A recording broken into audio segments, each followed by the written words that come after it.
I disagree with the view that the liberal English media is the real opinion maker in our country right now, because actually it's not even the print medium which is the major opinion maker in our country right now, because you really have to see that a vast section of the people of this country do not know how to read and write. So it's the visual media which makes a lot of difference.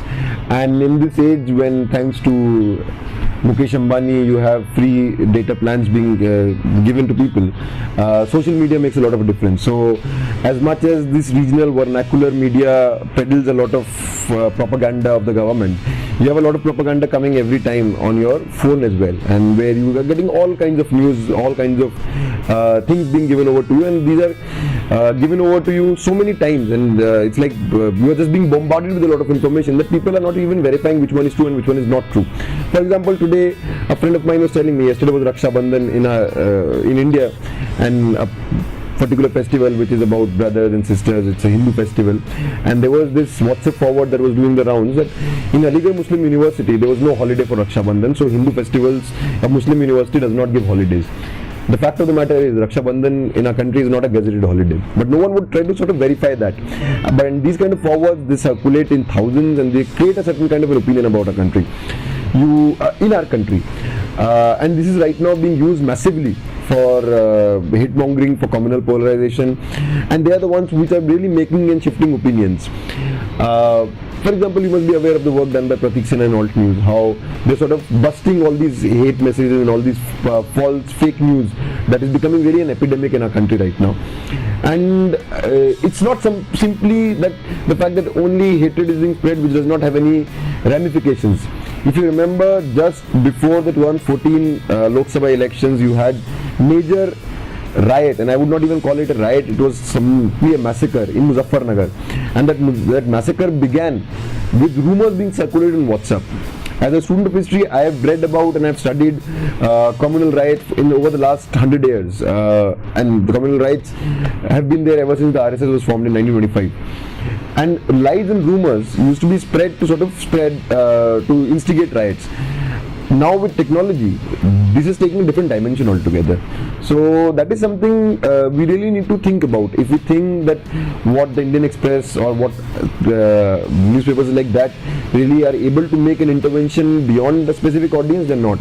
And even now, if we really have to sort of confront them ideologically, we really have to reassess what language are we writing in, what mediums are we employing, and which all ways are we trying to sort of also do our propaganda based on truth, and how we spread our news and how we spread information. Because otherwise, relying simply on English liberal media, that caters to a very small audience.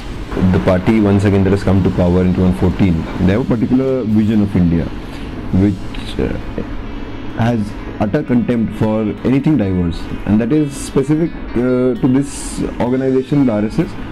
But that you would find that is very characteristic of fascism, where you want to homogenize everything. So one nation, one leader, one culture, one religion, and one view.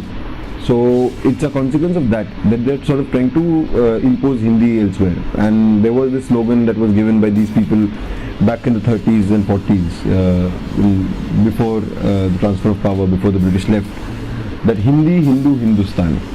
That Hindustan is for Hindus who speak only Hindi. And we all know that India today is made up of diverse communities who speak various languages. You have communities who identify themselves as much on regional lines, in fact at times more on regional lines than on national lines. For example, I am doing my research in Jharkhand. In Jharkhand you would see people identifying themselves more as Jharkhandis. You had this entire separate statehood movement in Jharkhand for 70 years, where this entire thing was being emphasized that we are Jharkhandis and that is a primary identity. And similarly you have these kind of movements elsewhere as well. So this diversity is something that the Sangh Parivar cannot tolerate, and towards this greater drive for homogenization, that is why these kind of policies are coming up. Even in JNU right now, for example, they have brought this new rule that you have to do paperwork in Hindi, and your dissertation and your thesis that you write, you have to write your title in English and Hindi. Now the point is that as a central university, JNU has people coming from areas where they do not speak Hindi, where they do not know Hindi, and if they are asked to write something in Hindi, they cannot write Hindi. That does not mean that they are less equipped. I mean, someone can be a Bengali, someone can be a Manipuri, someone can be a Tamil, someone can be coming from Kerala. and be very fluent in their languages. But knowing Hindi is not a prerequisite for being Indian. So this is, I mean, amongst the many ways that they are reconfiguring and redefining India, this drive towards this linguistic chauvinism is very much prevalent and very much a core of this fascist ideology of the RSS.